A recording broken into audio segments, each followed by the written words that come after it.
In 1999, my partner, Doug, and I were camping in the Mount Clear campground in Namadgi National Park, just south of Canberra, in the high country there.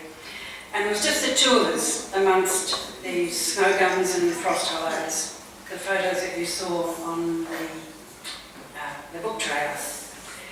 And we were therefore disappointed when one night, just on dusk, a car pulled in and a man got out.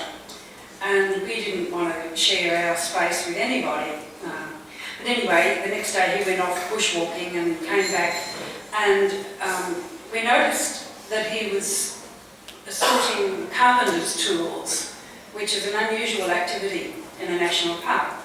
Now, Doug, my partner Doug, is an instrument maker, and at the time I was, so we had this passion for wood and tools, so we thought we would invite this man to come and join our campfire, and he did.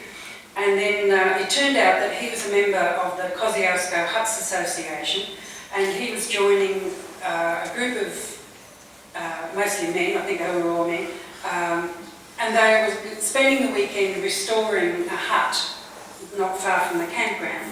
So we decided we would invite ourselves to join this work party, because we'd been on the road for 10 weeks or something, and we felt like a bit of activity. So we did, and then that was the Saturday we camped there. On the Sunday we were replacing floorboards in the bedroom, and I looked up at the ceiling and noticed that all the boards were missing. So I said, oh damn, I guess we've got to replace all these boards before the hut will be ready for the open day when it was completed, the restoration was completed. And the work party organiser looked up and said, oh no, don't touch them, you know, that's history. And I said, well, what do you mean? And he said that in 1922 there was a woman who died on the property. Now this was like, you know, way out, away from any civilisation. And the Murrumbidgee was in flood, and they couldn't get her to Cooma to bury her. So the husband and the kids ripped the ceiling boards off, made the coffin, and buried her up on the hill beyond the homestead. So at lunchtime I pulled on my coat. It was freezing, absolutely so cold. It was about 6 degrees, wind, drizzly rain.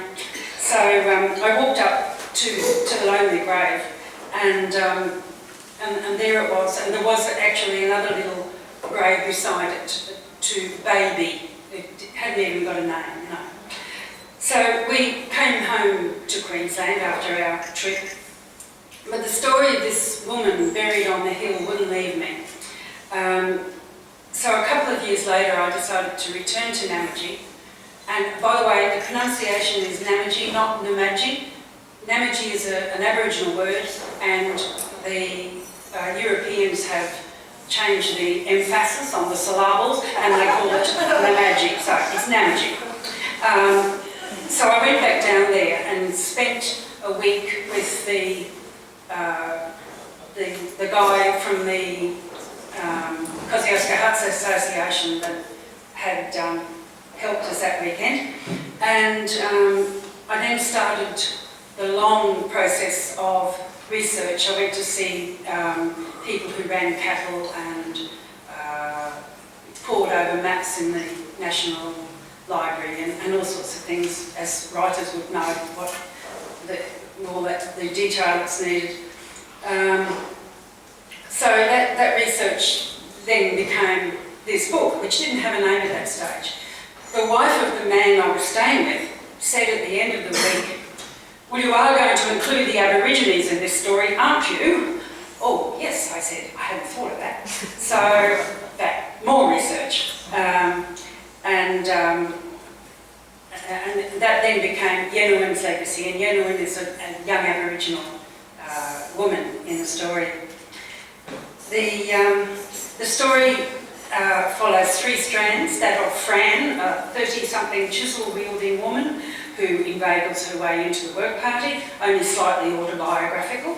I was more than 30. A weekend that changes her life. And then the pioneer family, the Thompsons, who built the hut, and Yenohan, the Aboriginal woman. At the beginning of the story, she's a young girl, she befriends the young white daughter of the Thompsons. She belongs to the Walpole tribe, who were displaced by European settlement. And I also I was in contact with the Aboriginal Heritage Officer from the Tumut National Parks, who took the first draft of the manuscript and got two of the women elders from the Tumut tribe and the Walpole tribe to read it, just to make sure that I wasn't treading on any toes, because I didn't want to tell the Aboriginal story because I'm a whitey, but I wanted to tell the interface of white and black during the early settlement days.